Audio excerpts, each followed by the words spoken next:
तारीख 21 मार्च 2023। जगह मध्य प्रदेश का सुहागपुर कोर्ट। जज संतोष सैनी की अदालत। समय 3 बजे के आसपास एक फैसला होने वाला था। कोर्ट के अंदर लगभग सारे लोग मौजूद हो चुके थे। लोगों के साथ साथ कुछ सोशल मीडिया के पत्रकार भी मौजूद थे। कटघरे में 3 व्यक्ति अपने सर को झुकाए हुए खड़े थे। सबकी नज़रें जज साहब के ऊपर टिकी हुई थी कि न जाने जज साहब कौन सा फैसला सुनाने वाले हैं। तभी जज साहब तीनों आरोपियों की तरफ देखते हुए अपना फैसला सुनाते हैं कि इन तीनों ने जो अपराध किया है वो कतई माफ़ी के लायक नहीं है। इसलिए ये अदालत इन तीनों आरोपियों को उम्र कैद की सज़ा सुनाती है और साथ ही साथ 10-10 हज़ार रुपये का जुर्माना भी लगाती है। जज साहब जैसे ही अपना फैसला सुनाते हैं, पूरा कोर्ट तालियों की आवाज़ से गूंज उठता है। कोर्ट के अंदर जितने भी लोग बैठे थे, सबके चेहरे पे एक मुस्कान की लहर दौड़ जाती है। कौन थे ये तीनों अपराधी और कौन सा ऐसा गुनाह कर दिया था, जानेंगे पूरी कहानी आज की इस वीडियो में। बस आप इस वीडियो को लास्ट तक ज़रूर देखिएगा। नमस्कार, आदाब, मैं हसमुद्दीन और आप देख रहे हैं सफ़र क्राइम तक। आज की जो सच्ची घटना मैं आपको सुनाने वाला हूँ, दरअसल ये घटना है मध्य प्रदेश की। मध्य प्रदेश का एक ज़िला पड़ता है नर्मदापुरम, जो कभी होशंगाबाद के भी नाम से जाना जाता था। नर्मदापुरम ज़िले का एक थाना पड़ता है सुहागपुर, और इसी सुहागपुर थाने के अंतर्गत एक गांव आता है डूडादेह। डूडादेह गांव का रहने वाला सत्येंद्र शर्मा, पत्नी का नाम कमली देवी। वैसे तो सत्येंद्र शर्मा अपने ससुराल में रहता है। सत्येंद्र के 2 बेटियां, जिसमें बड़ी बेटी का नाम हेमा, जिसकी उम्र है लगभग 40 साल। दूसरी बेटी का नाम लीना, जिसकी उम्र है लगभग 38 साल। कमली अपने माता पिता की इकलौती संतान है, लेकिन कमली के पिता 2 भाई हैं। कमली के चाचा का मात्र एक ही बेटा प्रदीप शर्मा। प्रदीप शर्मा जो एक कांग्रेस का बहुत बड़ा नेता है और अपने एरिया में उसका काफ़ी दबदबा है। सत्येंद्र अपनी बड़ी बेटी हेमा की शादी कर्नाटक के बेंगलुरु शहर में कर चुका है, लेकिन उसके बाद से कमली और उसका पति दोनों इस दुनिया को छोड़ के चले जाते हैं। उसके बाद से कमली का लगभग 30 एकड़ ज़मीन उसके दोनों बेटियों के नाम पर हो जाता है। लीना जो दिल्ली में रहकर अमेरिकी दूतावास में नौकरी करती है। लीना अपनी सारी ज़मीनों को एक किसान को बटाई पर दे रखी है। किसान बटाई पे खेती करता है। जो भी पैसा होता है साल में, वक्त पे सारा पैसा लीना को भेज देता है। लेकिन किसान पिछले 2 सालों से लीना को ठीक ठीक पैसे नहीं दे रहा था। इसलिए लीना अपनी बहन हेमा के नंबर पे फ़ोन करती है और कहती है कि बटाईदार ठीक ठीक से 2 साल से पैसा नहीं दे रहा है। मैं चाहती हूँ कि हम दोनों वहाँ पर चलें और एक बार बटाईदार से मुलाकात करें। लीना जैसे इस तरह की बातें अपनी बहन हेमा से कहती है, तो हेमा जवाब देती है कि मेरे पास तो टाइम नहीं है, लेकिन मैं चाहती हूँ कि तुम एक बार वहाँ पे ज़रूर जाओ और बटाईदार से मुलाकात करो। और हाँ, साथ ही साथ प्रदीप मामा से भी एक बार ज़रूर मुलाकात कर लेना। लीना अपने ऑफिस से छुट्टी लेती है और 28 अप्रैल 2016 को डूडादेह गांव अपने मामा के घर जाती है। वहां पहुंचने के बाद बटाईदार से भी मुलाकात करती है और साथ ही साथ अपने मामा प्रदीप शर्मा से भी मुलाकात करती है। और फिर 28 अप्रैल 2016 को ही अपने मामा से कहकर ये वहां से रवाना हो जाती है कि मैं जबलपुर जा रही हूँ। लीना जबलपुर के लिए रवाना तो हो जाती है, लेकिन उसके बाद से प्रदीप जब अपने भांजी के नंबर पर फ़ोन करता है तो लीना का नंबर स्विच ऑफ बताता है। प्रदीप लगातार 3-4 दिनों तक लीना के नंबर पर फ़ोन करता है, लेकिन उसके बाद से लीना का नंबर कभी ऑन ही नहीं होता है। आखिरकार 5 मई 2016 को प्रदीप सुहागपुर थाने में जाता है और अपनी भांजी लीना का गुमशुदगी का रिपोर्ट दर्ज करा देता है।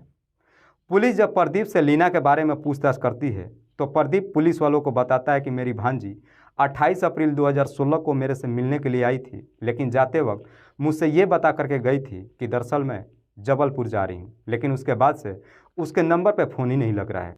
पुलिस लीना के गुमशुदगी का रिपोर्ट दर्ज कर इस केस की छानबीन करना शुरू करती है। पुलिस इस केस की छानबीन करने के लिए सबसे पहले लीना के मोबाइल का आखिरी लोकेशन निकालती है और साथ ही साथ उसके मोबाइल के नंबर का CDR भी निकालती है। पुलिस जब लीना के मोबाइल का लोकेशन जब चेक करती है तो मालूम चलता है कि 29 अप्रैल 2016 को लीना के मोबाइल का आखिरी लोकेशन उसके मामा के गांव डूडादेह का ही दिखाई दे रहा था। पुलिस जब उसके CDR को चेक करती है तो मालूम चलता है कि लीना ने जिस आखिरी नंबर पर बातचीत किया था वो नंबर किसी ऑटो रिक्शा वाले के नाम पर रजिस्टर्ड था। पुलिस तुरंत जाकर के पहले उस ऑटो रिक्शा वाला से मुलाकात करती है और सबसे पहले लीना के बारे में पूछताछ करती है। तो ऑटो रिक्शा वाला कहता है कि साहब 29 अप्रैल 2016 को मैंने उस मैडम को डीडा देह गांव में ले जाकर के छोड़ा था। रिक्शा वाला जैसे इस तरह की बातें पुलिस वालों से कहता है तो पुलिस अब ये सोच में पड़ जाती है कि प्रदीप जब अपनी भांजी को गुमशुदगी का रिपोर्ट दर्ज कराने आया था तो प्रदीप ने रिपोर्ट में ये बताया था कि उसकी भांजी 28 अप्रैल 2016 को जबलपुर के लिए रवाना हुई थी। अगर लीना 28 अप्रैल 2016 को जबलपुर के लिए रवाना हुई थी तो फिर लीना के मोबाइल का आखिरी लोकेशन 29 अप्रैल 2016 को उसके मामा के गांव का ही क्यों दिखाई दे रहा था। कहीं ना कहीं पुलिस को प्रदीप के ऊपर ही शक चला जाता है, लेकिन पुलिस शक के आधार पर प्रदीप के ऊपर हाथ नहीं डाल सकती थी क्योंकि प्रदीप भी कोई लोकल व्यक्ति नहीं था। पुलिस को जैसे ही मालूम चलता है कि इसमें प्रदीप का नाम आ रहा है, पुलिस अब इस केस को ठंडे बस्ते में डाल देती है और फिर इस केस की छानबीन करना बंद कर देती है। लेकिन लीना जब वक्त पे अपने ऑफिस पे नहीं पहुंचती है तो लीना के ऑफिस में ही काम करने वाली उसकी दोस्त रितु शुक्ला, जो भोपाल की रहने वाली है, रितु भी लीना के नंबर पे कई मरतबा फ़ोन करती है, लेकिन लीना से जब कांटेक्ट नहीं हो पाता है रितु भी परेशान उठती है और आखिरकार एक दिन रितु नज़दीकी थाने में जाती है लीना का गुमशुदगी का रिपोर्ट दर्ज कराने के लिए। तब रितु को मालूम चलता है कि रितु का मामा प्रदीप शर्मा ऑलरेडी सुहागपुर थाने में लीना का गुमशुदगी का रिपोर्ट दर्ज करा चुका है और उस केस में उसके मामा प्रदीप का ही नाम आया है, लेकिन पुलिस इस केस की छानबीन करना बंद कर चुकी है। रितु अब सोशल मीडिया का सहारा लेती है और सोशल मीडिया के जरिए ही लीना सेव के नाम से एक ट्रेंड चलाती है और ये ट्रेंड देखते ही देखते काफ़ी तेज़ी से वायरल हो जाता है।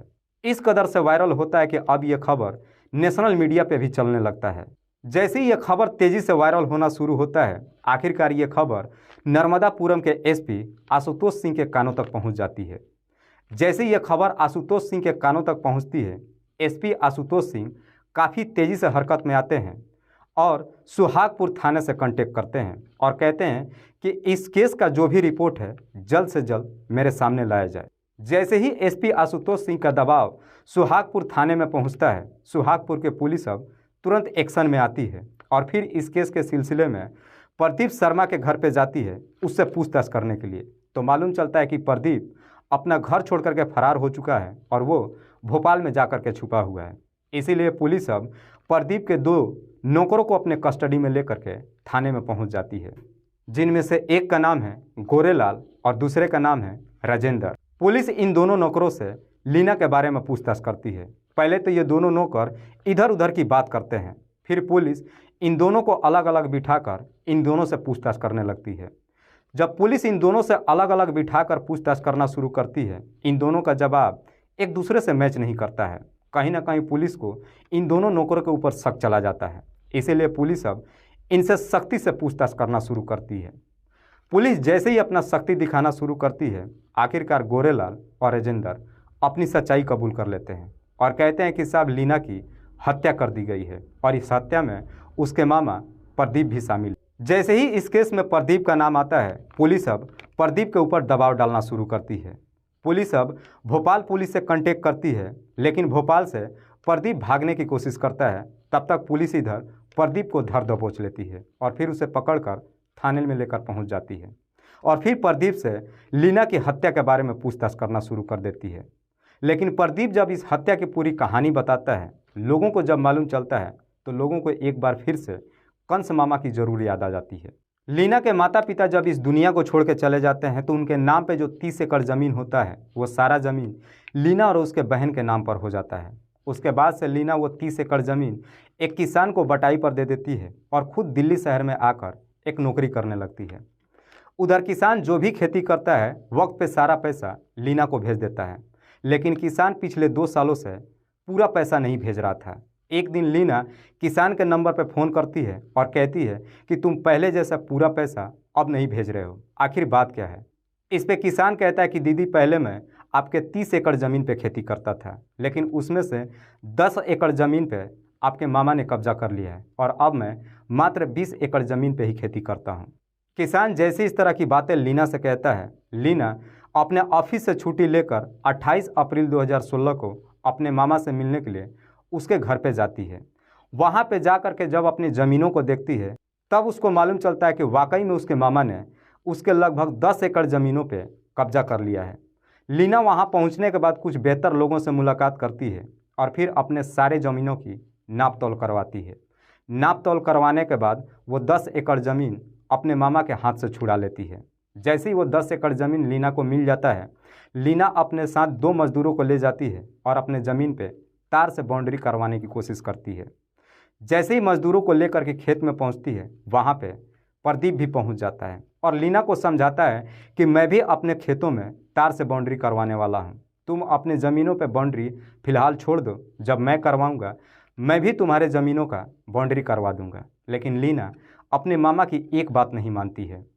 इस बात से प्रदीप इस कदर से गुस्सा हो जाता है कि लीना जो 2 मजदूरों को लेकर के वहाँ पे गई थी, उन दोनों को डरा धमका कर वहाँ से भगा देता है। इसी बात से लेकर लीना और प्रदीप के बीच में जोरदार बहस होती है।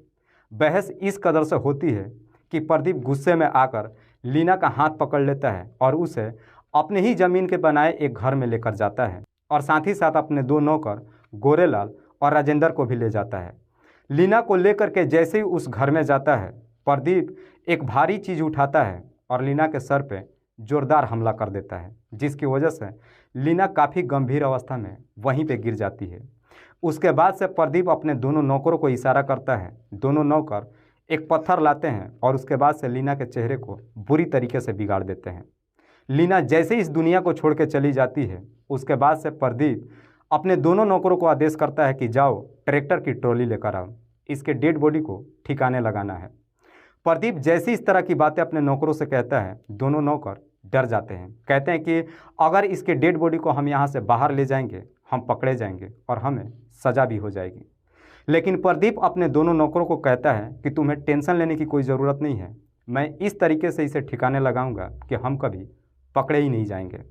दोनों नौकर जाते हैं, ट्रैक्टर की ट्रॉली लेकर आते हैं और उसी ट्रॉली पे लीना की डेड बॉडी को रख देते हैं और उसके डेड बॉडी के ऊपर घास फूस रख कर उसकी डेड बॉडी को छुपा देते हैं और फिर उसकी डेड बॉडी को लेकर कामती जंगल में जाते हैं और इसी कामती जंगल के एक नदी के किनारे एक गड्ढा खोदते हैं और गड्ढा खोदने के बाद लीना के शरीर से सारे कपड़े उतार देते हैं और उसके बाद से उसके डेड बॉडी को उस गड्ढे में डालकर उस गड्ढे में काफ़ी मात्रा में नमक डालते हैं और साथ ही साथ यूरिया भी डालते हैं और उसके बाद ऊपर से मिट्टी भर देते हैं और उसके बाद से सब के सब वापस अपने घर चले आते हैं। जैसे ही ये तीनों जेल चले जाते हैं, उसके बाद से ये केस चलने लगता है।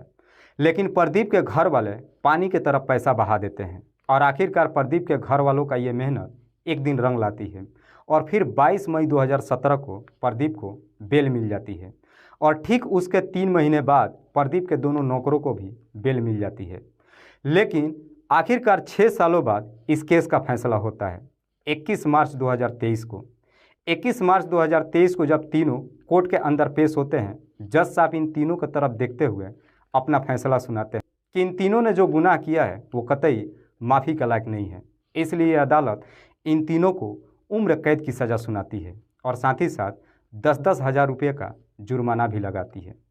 दोस्तों, इस पूरी घटना के बारे में आप क्या सोचते हैं? आप अपनी राय हमें कमेंट बॉक्स में ज़रूर बताइएगा। तब तक के लिए जय हिंद, जय भारत।